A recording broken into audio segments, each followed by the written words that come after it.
Call Alastair Scott. Thank you, Mr Speaker. It gives me pleasure to speak on the appropriations debate, and I'll be particularly referring to the annual review of the Treasury 20 to June 16. Mr Speaker, it's very interesting that the opposition don't like to hear what is reality. They don't like to acknowledge that we, as a country, are performing extremely well. We are one of the easiest places to do business. We're way down on the corruption rankings. We're massive on the social investment, particularly that hurts the opposition when the analysis and the critics are done. We are, as already been mentioned, one of the highest employment rates in the OECD. Now, Mr Speaker, this is no coincidence. This is because we are a stable government, and I'm going to talk about infrastructure. Now, Mr Joyce has already mentioned the party of infrastructure is the national government, and despite the cones that are around the electorates, particularly in Auckland, holding up traffic, we are spending billions and billions and billions of roads, rail and broadband. The other thing we're doing is repaying debt. Mr Joyce mentioned a new target of 10 to 15% of net debt to GDP by 2025. Now, that's a new target, that's an aggressive target, and one might ask, well, where do we get this money from? Where do we find this money to invest in the infrastructure, and where do we find this money to pay down debt? Well, we get this from the families, the communities, the people of New Zealand who pay their taxes.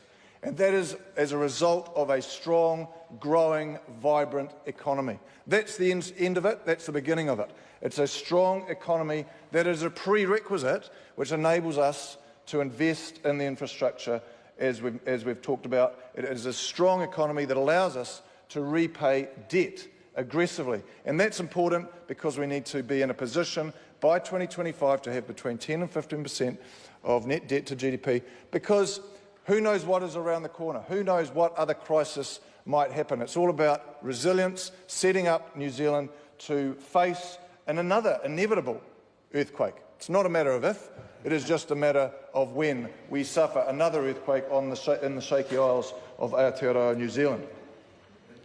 Mr Speaker, the economy is permeating, it's not just in Auckland, it's not just in Wellington and Christchurch, it's permeating through the whole country, through all of the regions.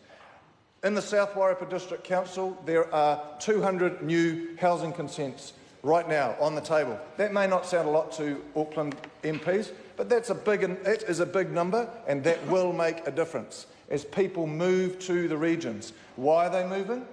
Because there are jobs, there are opportunities. The connectivity of UFB makes a difference. You don't have to be sitting in an office in Wellington or Auckland to conduct business internationally. All of our schools are connected to the internet. That connectivity is making the world a smaller and smaller place, more accessible to our young people and future generations from every community, from our regional as well as our city communities. And RBI2 is out in tender right now. Those results will be coming out soon, I would imagine, and that again is going to increase the percentage of New Zealanders who are going to have high-speed internet, no matter where they might be situated.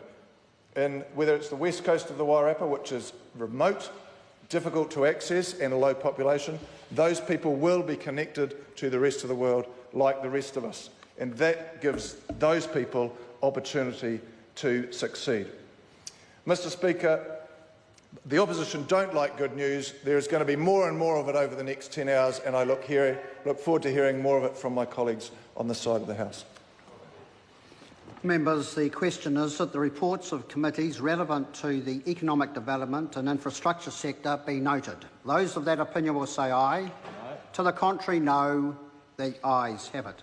We now move to Sector 2, and the question is that the reports of committees relevant to the education sector be noted. Mr Speaker. I call Dr. Jan Yang.